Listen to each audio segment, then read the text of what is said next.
Good day, y'all. Codger Biker here. Well, it's that time of the year again. I'm a fortunate person. I've got 3 bikes and a car.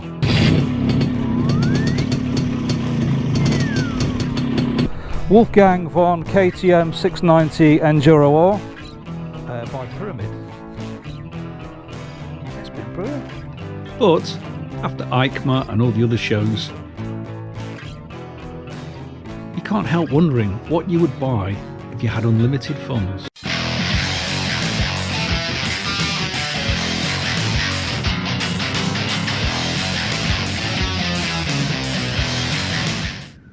So this is a thought experiment. I challenged my mate Campbell01, check out his channel, to say, imagine we had a lottery win. You could build your ideal garage. 8 bays to put the 3 bikes we already own in, and then 5 more. What 5 bikes would you choose? Oh, now you put me on the spot. I can't think of one. You told me to not. Why? Here's mine. Bet you can't guess number 1.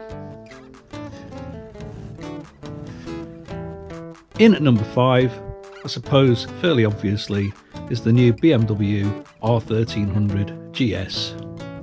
I just think that BMW finally taken a hint out of Honda's book and made a bike that I think looks amazing, looks like it could do everything I'd ever want, and with that amazing lowering suspension, it's got to be in my garage. Well, my fantasy garage anyway.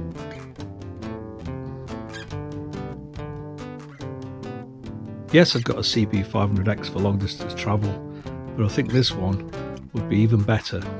No offence, Scarlett.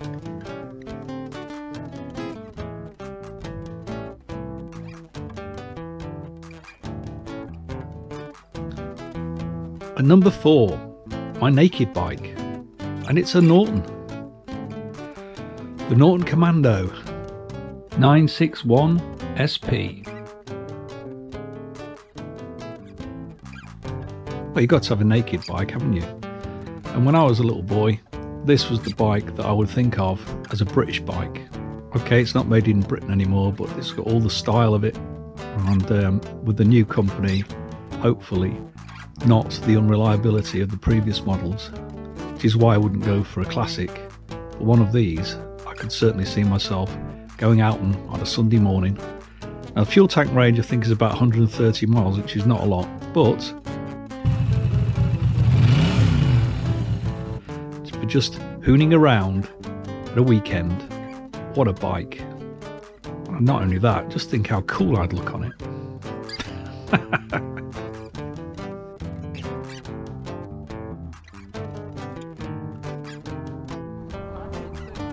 Really? Blimey, that's like the new one's based on that, isn't it? The big cruiser.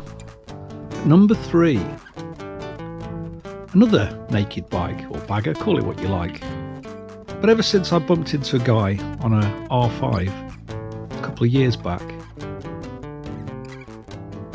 it just triggered something in me, and I want that pinstriped fuel tank that the old BMWs used to have.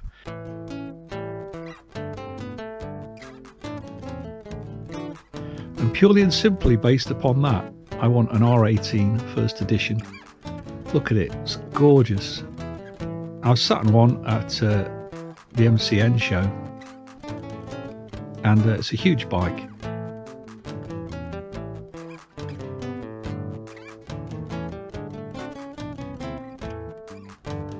This would be the bike for alternate weekends with the Norton, and I just think you're making a statement when you go out on a thing like that, and I just think it's a beautiful thing. It's not something I'd buy for everyday use, obviously, but just to have in my fantasy garage with my other bikes. Yep, this one would make it there.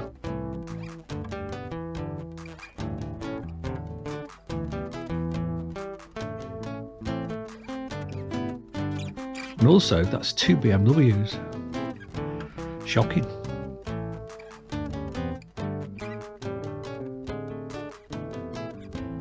Okay, my next bike. Just because I'm so rich, I'd probably never ride it. I probably couldn't ride it. But you'd have to have something for when your friends came round. And anyway, I'm having a racetrack built at the back of the garages. So I'm going to go for probably the greatest bike in the world at the moment. Ducati Panari V4. I don't really know which one to go for, but I'd probably go for the Pecco Bagnaia replica, or some version of it. I think there's only 260 of those being made in the world. But you know, I wouldn't mind any of those. V4S, an SP 916 replica, I don't mind. But I would have in my garage Ducati V4 Panari race bike. And who knows? They say you can't teach an old dog new tricks, and I've never had a sport bike, and I've never wanted one. But maybe, with one of those in the garage, on those days when I wasn't just staring at it, maybe I'd take it out on track. And who knows? There could be a whole race career ahead.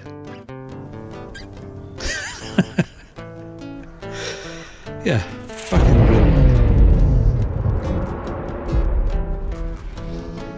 And anyway, if you're rolling in money like I'm going to be, in my fantasy world, it'd be rude not to, wouldn't it? Panari V4S, I think. Bagnaia version.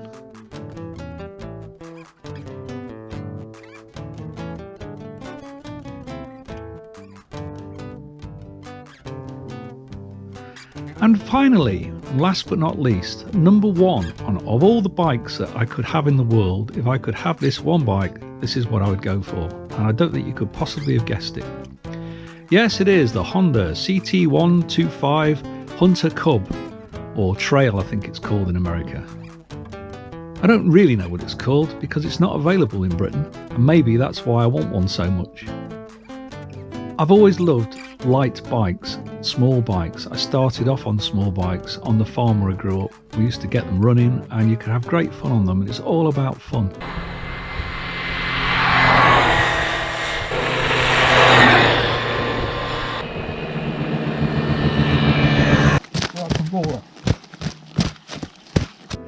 I think you could take one of these bikes just about anywhere where you could take that big BMW, and I think it'd actually be able to go, okay, not down the Autobahn, but off-road. I'd probably be able to go further and deeper on this bike than any other.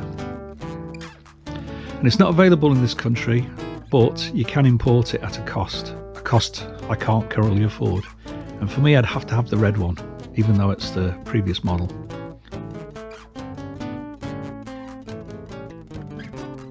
But if I ever visit Japan and I'm able to rent a motorbike to tour around the city of Tokyo or elsewhere, this is the bike I'm going for. And that is my number one fantasy bike. You didn't see that coming, did you? Honda CT125 Hunter Cub stroke Trail. So that's my 8 bikes. And if money was no object, I'd also like another accessory, an umbrella, and somebody to hold it while I get ready to go out. But I doubt, no matter how much money I had, she must be obeyed would ever agree to that one. Codger Biker is out.